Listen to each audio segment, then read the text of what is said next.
ഞാൻ പൂർണ്ണ ഹൃദയത്തോടെ യഹോവയെ സ്തുതിക്കും. നിന്റെ അത്ഭുതങ്ങളൊക്കെയും ഞാൻ വർണ്ണിക്കും. ഞാൻ നിന്നിൽ സന്തോഷിച്ചുല്ലസിക്കും. അത്യുന്നതനായുള്ളോവേ, ഞാൻ നിന്റെ നാമത്തെ കീർത്തിക്കും. എന്റെ ശത്രുക്കൾ പിൻവാങ്ങുകയിൽ ഇടറി വീണു. നിന്റെ സന്നിധിയിൽ നശിച്ചുപോകും. നീ എന്റെ കാര്യവും വ്യവഹാരവും നടത്തിയിരിക്കുന്നു. നീ നീതിയോടെ വിധിച്ചുകൊണ്ട് സിംഹാസനത്തിൽ ഇരിക്കുന്നു. നീ ജാതികളെ ശാസിച്ച് ദുഷ്ടനെ നശിപ്പിച്ചു. അവരുടെ നാമത്തെ നീ സദാകാലത്തേക്കും മായിച്ചു കളഞ്ഞു. ശത്രുക്കൾ മുടിഞ്ഞ് സദാകാലത്തേക്കും നശിച്ചിരിക്കുന്നു. അവരുടെ പട്ടണങ്ങളെയും നീ മറിച്ചു കളഞ്ഞിരിക്കുന്നു. അവരുടെ ഓർമ്മ കൂടെ ഇല്ലാതെയായിരിക്കുന്നു. എന്നാൽ യഹോവ എന്നേക്കും വാഴുന്നു. ന്യായവിധിക്ക് അവൻ സിംഹാസനം ഒരുക്കിയിരിക്കുന്നു. അവൻ ലോകത്തെ നീതിയോടെ വിധിക്കും. ജാതികൾക്ക് നേരോടെ ന്യായപാലനം ചെയ്യും. യഹോവ പീഡിതന് ഒരു അഭയസ്ഥാനം, കഷ്ടകാലത്ത് ഒരു അഭയസ്ഥാനം തന്നെ.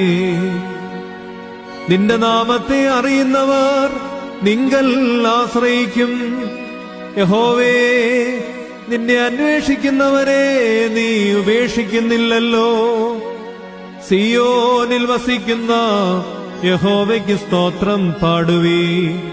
അവന്റെ പ്രവൃത്തികളെ ജാതികളുടെ ഇടയിൽ ഘോഷിപ്പീ. രക്തപാതകത്തിന് പ്രതികാരം ചെയ്യുന്നവൻ അവരെ ഓർക്കുന്നു. എളിയവരുടെ നിലവിളിയെ അവൻ മറക്കുന്നതുമില്ല. യഹോവേ, എന്നോട് കരുണയുണ്ടാകണമേ. മരണവാതിലുകളിൽ നിന്ന് എന്നെ ഉദ്ധരിക്കുന്നവനെ, എന്നെ പകയ്ക്കുന്നവരാൽ എനിക്ക് നേരിടുന്ന കഷ്ടം നോക്കണമേ. ഞാൻ സിയോൻ പുത്രിയുടെ പടിവാതിലുകളിൽ നിന്റെ സ്തുതിയെയൊക്കെയും പ്രസ്താവിച്ച് നിന്റെ രക്ഷയിൽ സന്തോഷിക്കേണ്ടതിന് തന്നെ.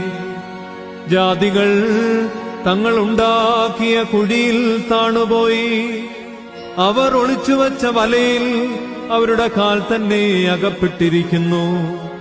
യഹോവ തന്നെത്താൻ വെളിപ്പെടുത്തി ന്യായവിധി നടത്തിയിരിക്കുന്നു.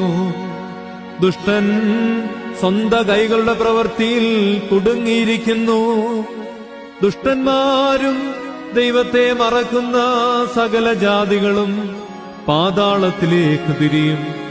ദരിദ്രനെ എന്നേക്കും മറന്നുപോകയില്ല. സാധുക്കളുടെ പ്രത്യാശയ്ക്ക് എന്നും ഭംഗം വരികയുമില്ല. യഹോവേ, എഴുന്നേൽക്കണമേ.